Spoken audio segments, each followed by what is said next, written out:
everybody. Welcome to University of Wyoming via the interwebs. My name is Jason Shogren. I hold the strict chair in the Department of Environmental or Department of Economics. I want to say environmental economics because that's what we've specialized in for the last 50 years. My background is I am a guy who's interested in economics, and I'm interested in all forms of economics, and I'm particularly interested in how people and nature interact, how the things that we need differ from the things that we want, and how the constraints in all of our lives make us choose. And these choices have consequences. And these consequences have impacts on people and nature.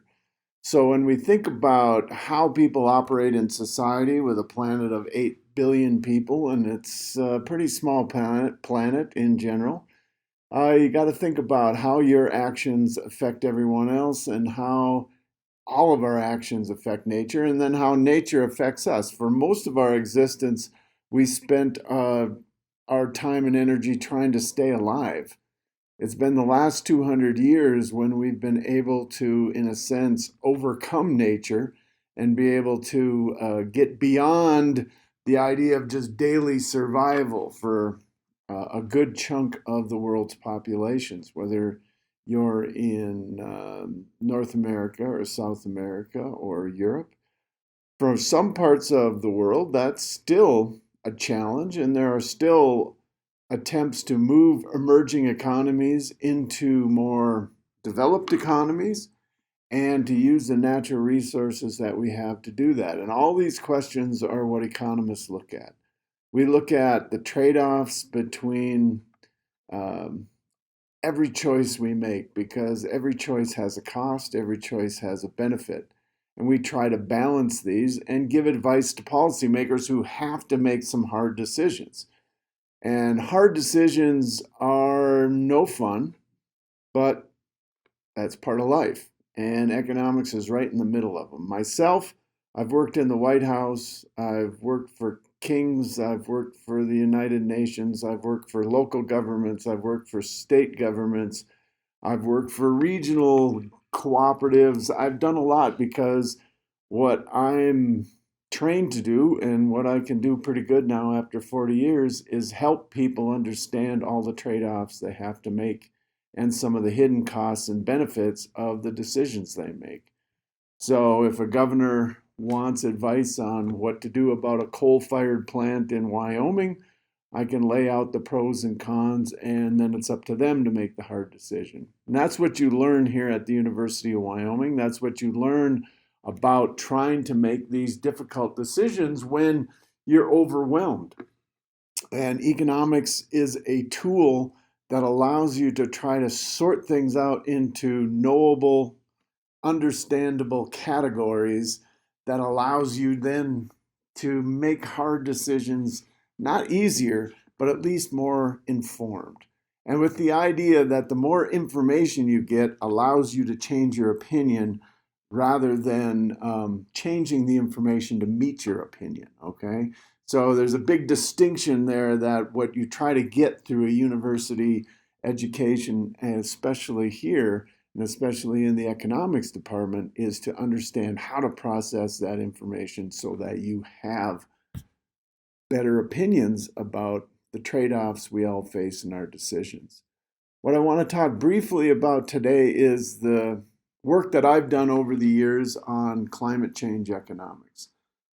There's something called the Intergovernmental Panel on Climate Change, the IPCC, which has worked over the last probably now 30 years attempting to assess the risks and benefits and the costs of climate change.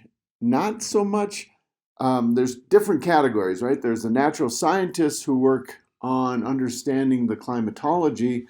Then there are the economists like myself who work on the costs and benefits of different patterns of CO2, carbon dioxide emissions, and what that means for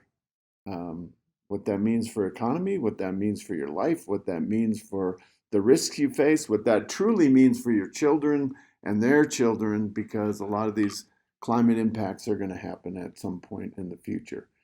So what we want to be able to do is quickly go through some of the economics of climate change and the trade-offs are that are involved for what we're up to here. All right. So back in 2015, in the United States, the Senate, the U.S. Senate, which is one of our main bodies of legislation, decided that it is the sense of Congress that climate change is real and human activity significantly contributes to climate change. So 50 senators voted in favor of that uh, wording and 49 opposed it. So you can see it's a bit controversial, right? There's 100 senators and you get half saying yes and half saying no. And that's kind of a lot of how the world is working right now, because you have a good chunk of the population wanting to do something about climate change and a good chunk saying, well, we're not sure, or we think you're making it up. And so part of the economist's job is to understand this. So if we look at a state like Wyoming and you look at the map here, you can see that great big green barrel, which means Wyoming is a net exporter of energy. And typically we export coal, natural gas, oil. All of them are big emitters of CO2 when they get used. So we really are not only one of the primary energy drivers in the United States, we're also one of the primary sources of carbon emissions, which leads to climate change. And you can see the red barrels are those who are demanding energy from us. So the big challenge here is, how do we provide energy for all the people who want it? And how do we make a transition from fossil fuels to something like solar or wind or renewable energy sources when we have so many fossil fuels still available in the United States and there's a push for energy dependence? That's a hard question, right? Because people's livelihoods depend on this. Many cultures have built up around coal, built up around oil, whether it's in Wyoming or West Virginia or anywhere else. And so you're talking about a transition in energy from what we used to do to what we want to do sometime in the future. And transitions are tough. You know, when I grew up and when I was actually an undergrad, there was a huge transition where I grew up from northern Minnesota, from iron ore to no iron ore. And watching the people go through those challenges and having to move to new places is very interesting. So if you want to look at some of this in detail, these slides will be available for you. I'm sure that you can download them and take a look at some of these ideas. Now, what's happening also is business cares about this because it affects their bottom line. As people start moving away from demanding products using fossil fuels to demanding products using renewable energy resources, businesses have to respond to it. Now, I am not a climatologist. I am not a natural scientist. I'm a social scientist. So, in many sense, the natural science is settled. Climate change real. It's 90% confidence I have here on the slide, but it's probably more like 99% confident. You're never going to be 100% confidence because that's science, right? Science is not faith. Science is attempting to get as much information you can, knowing that you could still be wrong.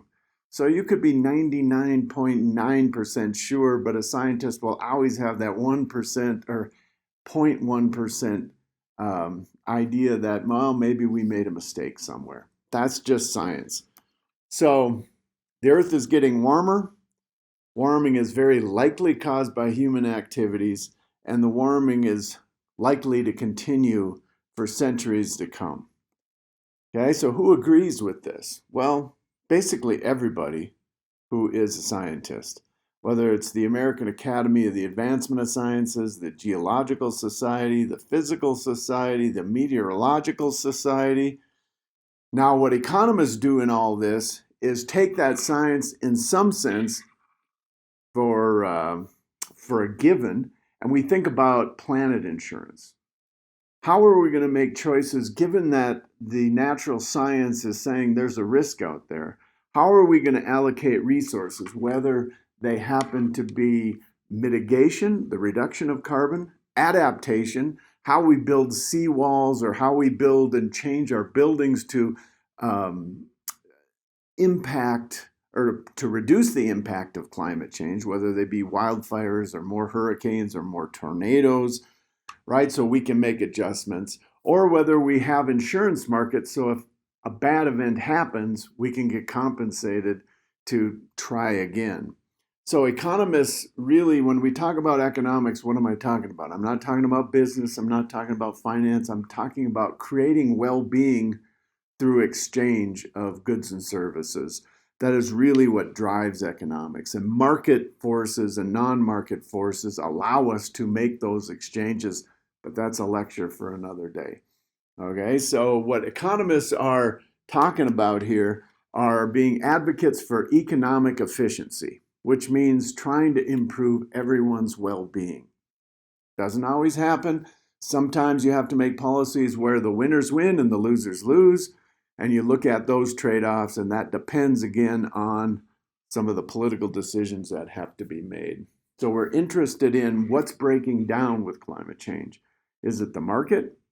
Is it the government? Is it the institutions? Or is it us as people, right? Because we all want things today. We don't have the patience to wait until a year from now, or we're not thinking about what our grandchildren are going to face, because every generation throughout history has been somewhat richer than the generation before. And so we're always kind of passing the buck or kicking the can down the road to think about someone else is going to deal with this problem because I have my own problems right now today. And so economists are not judging you. We're not saying, oh, your decisions right now today are self-serving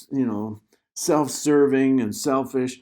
No, we're just saying people have decisions they have to make today. How do we adjust the world and adjust our institutions to deal with those decisions? Okay, so here's how economists frame the debate. What's the breakdown? It's just like being a car mechanic. Why is your car not running?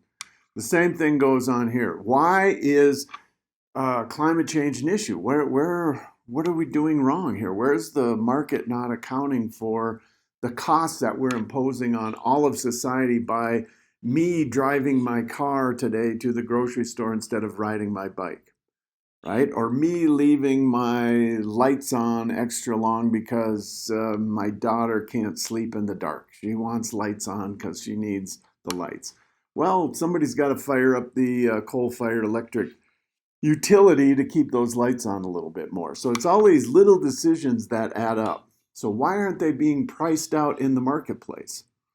What are the costs and the benefits? I mean, what are the costs of climate change? Well, the cost could be enormous if you're talking about shifts in the Gulf Stream. If you're talking about the Gulf Stream all of a sudden moving, so it moves from Scandinavia down to Europe, we're talking about another ice age. If you're talking about the Gulf Stream shifting so that what we used to be able to grow in Iowa, we no longer can, that's a huge issue. Risk reduction strategies. So we have a portfolio of ways to reduce the risk and increase the benefits.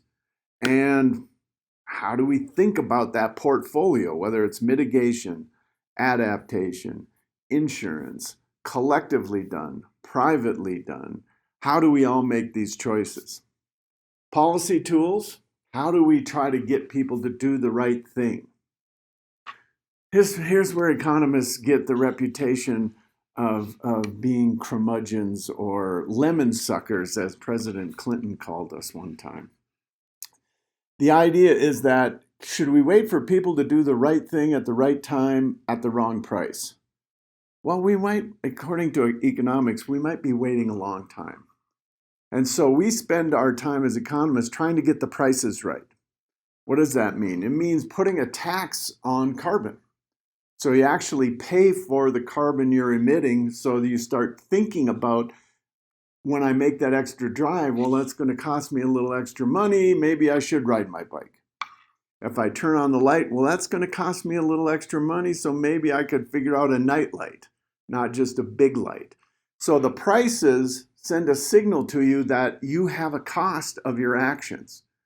And so there are different ways to do it, and economists have specialized in this over the years in, what's called cap and trade, the idea of saying, here's a hard limit on how much carbon we can emit into the atmosphere, but let's trade who gets to do it. And you can buy and sell just like a regular marketplace. It's buying and selling pollution, basically. And that might sound appealing to you, or you might say, well, that's crazy. How can you buy and sell pollution? Well, you can, because you set a cap on how much pollution you want to allow into the world, and then you allow people to buy and sell permits to pollute. It's no different than getting a ticket to a music concert. Same idea. You've added scarcity to the problem and said pollution is scarce, just like entertainment is scarce. Okay. But the big challenge here with climate change is that molecule of carbon released in Laramie, Wyoming has the same impact as one released in Mongolia. Right? So you got to think of the Earth being surrounded by a giant quilt. And every molecule that we release on the planet goes up into this quilt and adds another layer to it, which then increases average global temperature. So what we have is a global problem, which requires integration and coordination between everybody on the planet. And that's what the Conference of Party meetings have been about, what they're called COP. The last one was COP 26 in Glasgow. And the idea is you have to get everybody on board. Now, what was very interesting to me when I was part of those negotiations years back was the idea that some of the folks, especially those in emerging economies, said, look, you guys are trying to reduce luxury emissions. And you're asking us to reduce survival emissions. You have a lifestyle that you've created here in the Western world based on fossil fuels, and now you're asking us not to create that same lifestyle based on fossil fuels. We don't get it. So you have this international challenge of coordinating all of our actions that someplace like Wyoming, you say, well, you're out here in Wyoming. What do you know about that? We know a lot about it because that's part of our job, is to understand how to build these international agreements and how to advise people to think about them. And lastly, and then I'll stop here because I've been blabbing at you for a while, is are we smart enough to outsmart ourselves here? Do we have the technologies we need to reduce carbon? Can we work on electric cars? Will electric cars work? Can we invest in technologies that will, and research and development that will create the batteries we need to handle renewable resources? I mean, the sun, it goes away. You need a battery to store all that energy. The wind, it stops blowing sometimes. Not always here, but it stops blowing sometimes. And you need a battery to capture it all. Okay? And so you need the technology behind it. That's what economics do. That's what economists do, I should say. What economics does is train you how to think this way. And it, in some sense, it's like being a lawyer. Are you guilty or innocent? Well, that's not my job. My job is to frame the question so that we can understand what's driving the problem and we can understand how to fix it. So if you're interested in that kind of thing, this is the place to come. Economics department is a place to go check out the people, because we have, one of the top ranked departments in the world, and we have for the last 50 years, in studying the trade-offs between humans and nature, how people affect nature, how nature affects people, and how that interaction, that coupled system, needs to be understood for the feedback loops that go between the two systems. And that's what we do. So you got any questions, send me an email. I'm sure there's an email link on this thing. And just send me an email. I'll be glad to answer any questions you have. And Best of luck.